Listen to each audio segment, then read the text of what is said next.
The other thing that people are concerned about is, the elections, 2024 elections, which are just about a year away. I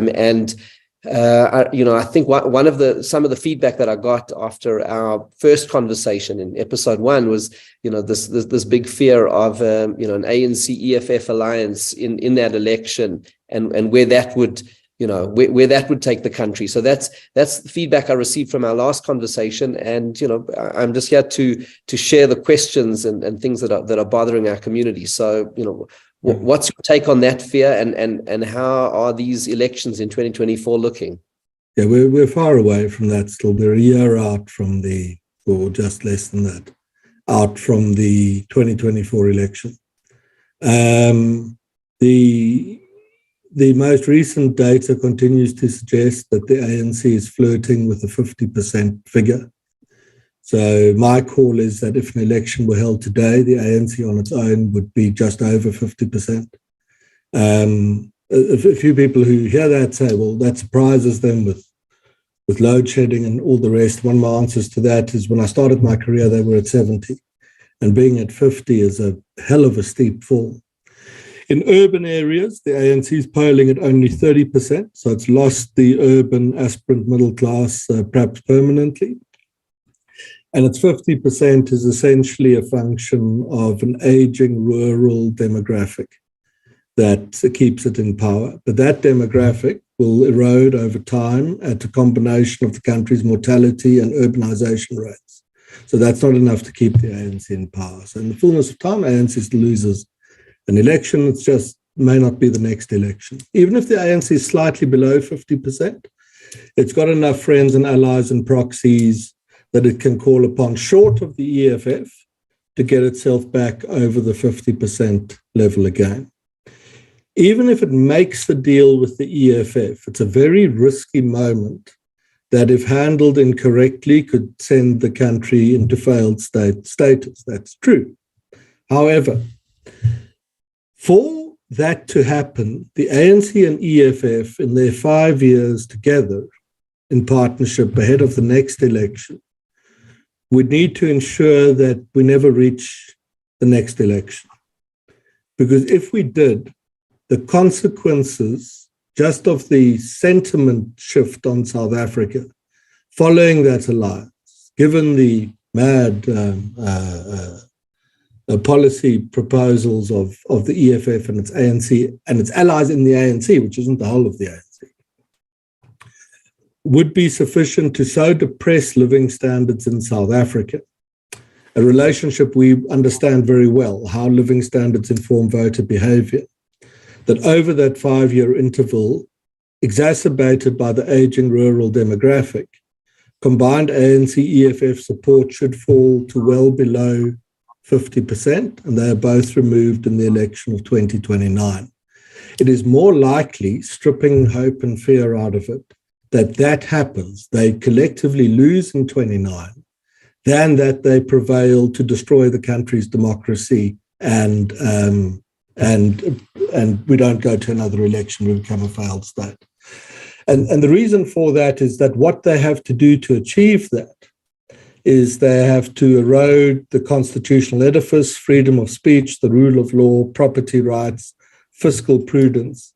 It's a long list of very difficult objectives, made more difficult by the fact that South Africa has a battle-hardened and experienced civil society sector, which has proven very good at defeating, and in part, the war isn't won, these are battles, the worst of state capture, the threat of expropriation, and a whole host of other things.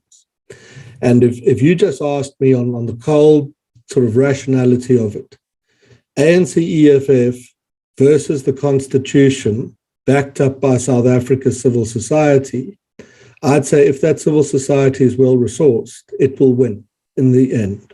So even an ANC-EFF deal, I think, is survivable. Difficult, but survivable. The prospect of the broader opposition winning an election and pushing the ANC and EFF together to below 50 at this time isn't good, because that opposition finds itself in conflict with itself to a far too great an extent to inculcate the reasonable expectation in the minds of voters that it can govern the country successfully. There are some exciting new opposition options that are emerging.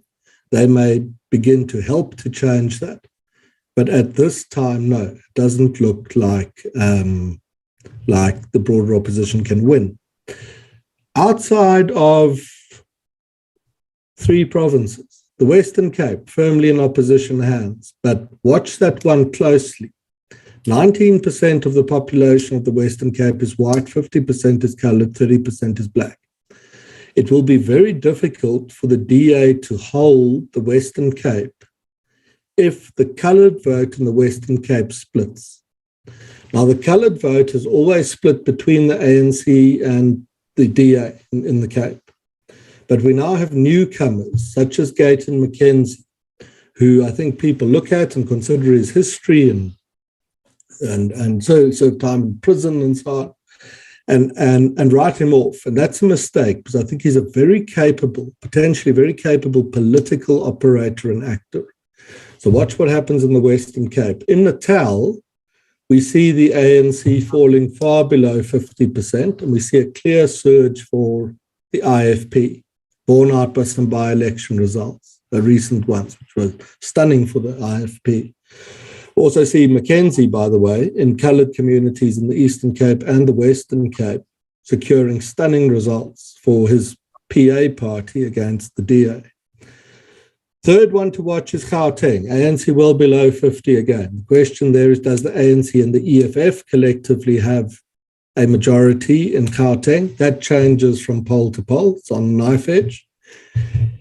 If they don't, and the broader opposition can keep the collective out of power in Gauteng, they can, collective ANC, EFF, they could probably keep them, they could more likely keep them out of power at a national level as well. So that Gauteng battleground becomes very important. When we meet again, or whenever that's scheduled, if it's, I will have updated numbers for you on what's happening in the Western Cape. We'll also, before the end of the year, have updated numbers on KZN, so we know exactly what's happening in those 2 provinces. We're also going to test the national picture on South Africa again, so we can update the exact standing of the parties for you before the end of the year. So you're saying in short here, firstly, that if the election were held today, in essence, you saying most likely outcome, in your opinion, national would be ANC, but not with the EFF. They would kind of squeak in with the national with the ANC. Now, my election today, ANC wins 51, 52, 53%. That is not the worst result. I hear a lot of let's throw the ANC out of power and terrible people, banish them to the political wilderness. You can understand the sentiment behind that. Many people in the ANC feel that way too. But be careful. Do not wish for the ANC's demise before you know exactly what's going to replace it. Don't roll that dice. The reason for that is serious, that we may have one shot as a free and open democratic society to transition from the post-94 government to a new one.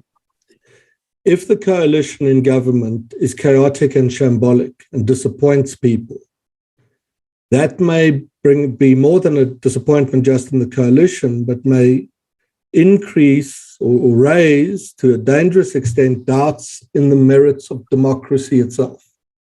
And if that happens, we open the door to radical populism. It's a safer position to have the ANC in power for 5 years and allow the opposition to organize themselves properly, I'd argue for you, than it is to throw the ANC out of power, even if one had the power to do that, and gamble on whatever is going to take its place. Because the amount of conflict and infighting in the opposition ranks now is such that I do not have confidence that they could successfully handle the task of governing the country. Now, there's a year to go. That can be fixed and addressed, so it's a long way out. But at this time, that is the most likely result. Yeah, so you're saying national ANC sort of squeaks in, and the chances are that Gauteng, Western Cape, and KZN are governed then by the coalition of the current opposition parties. The three biggest provinces from an economic point of view would then be in opposition hands, and then you saying that this would lay the platform, for a 2029 victory then potentially for opposition. There are a lot of complex results now, new ones that are emerging given some of the later numbers. If the ANC is below 50 nationally and below 50 in Natal, to make a deal with Inkatha. So to Inkatha, you get free rein to govern Natal.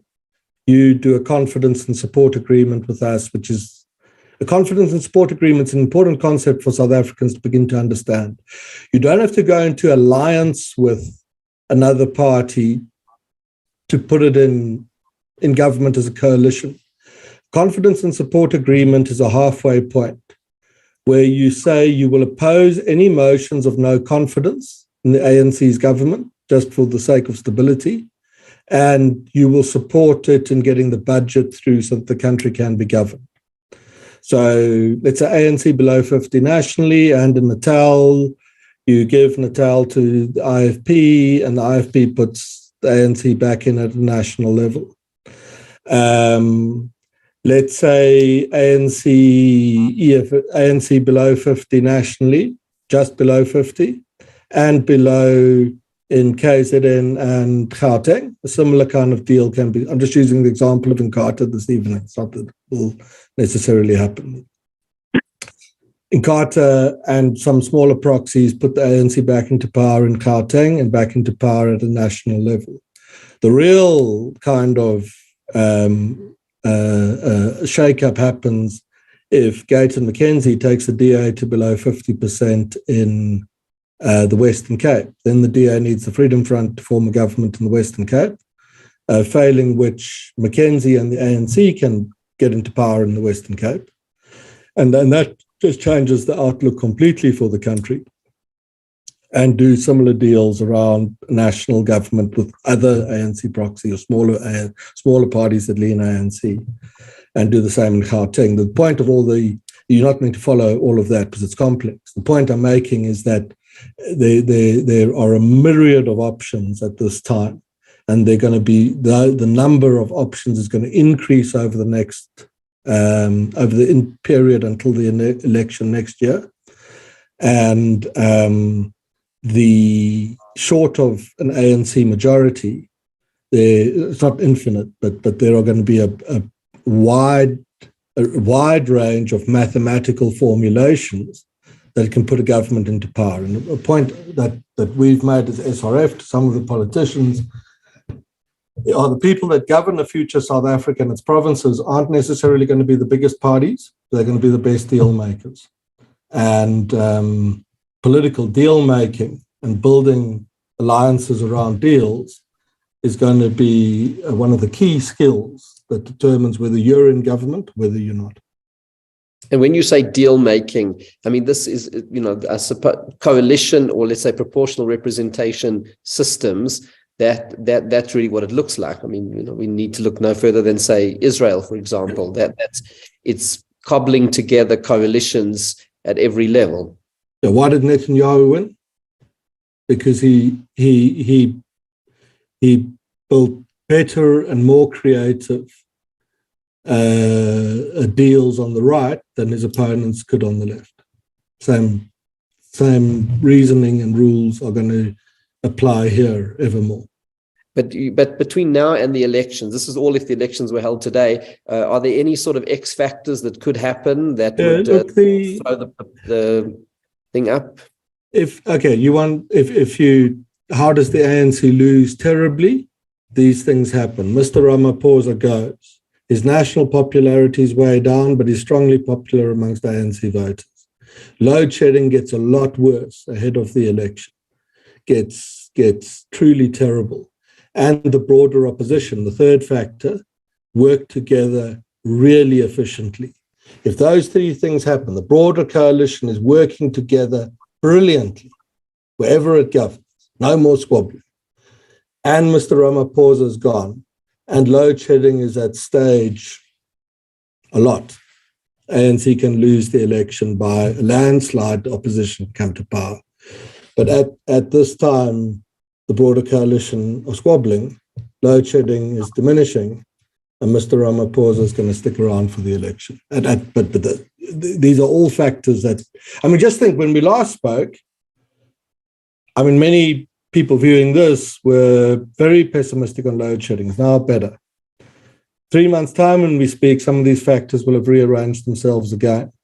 And they'll do so again and again before we get to the election. So there are no firm certainties here. But on current trends, the ANC, with the support of smaller parties if needed, will govern South Africa for the 5 years to 2029. Yes, and opposition in the 3 big provinces, and most likely, and then this is entering in now the new era of the country, which is essentially coalition governments. That's right. Yeah, 400 years. I don't know if we said this last time. 400 years of history in the territory that's modern South Africa. Always one major player, or predominantly one major player, political player, has had the ability to force policies that had to be acceded to by the country's inhabitants, even before it was a country. Just think of the territory. That's changing now. And if we remain a free society, otherwise, if we head off the threat of the ANC-EFF destroying the constitutional edifice, that will never be in that position again.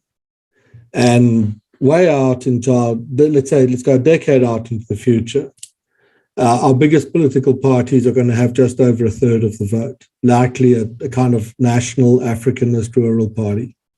Our second biggest political party might have around a quarter of the vote, and that's going to be a very cosmopolitan, urban, kind of mobile, younger, middle-class party. So that gives us, let's say, 35 and 25, that gives us 60. About 10, 15% are going to be the radical Marxist left. And everything in the middle of that is going to be carved up by smaller political parties with 2, 3, 4, 5, 6% of the vote, often quite far to the right, and often with an ethnic nationalist kind of a political base. And what I've described to you, if you're familiar with Israeli politics, not far off the kind of structure of the Knesset. And if you're familiar with German politics, it's not far off the structure of the Bundestag. And this is our natural political evolution. It's likely to continue. And in such a structure, it's the deal makers that govern. And the same rules are going to most likely apply here as well.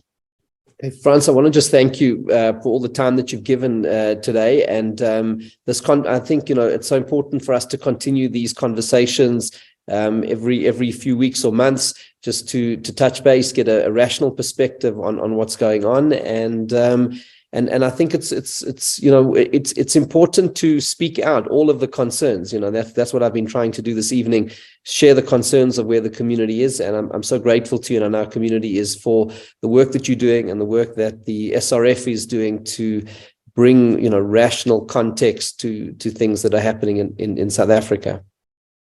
Well, thank you very much for giving us the opportunity to talk to you this evening. And I look forward to the next one. Thank you. Yes, looking forward. Keep well, and thank you to everybody for joining us. And we hope to keep these conversations coming. May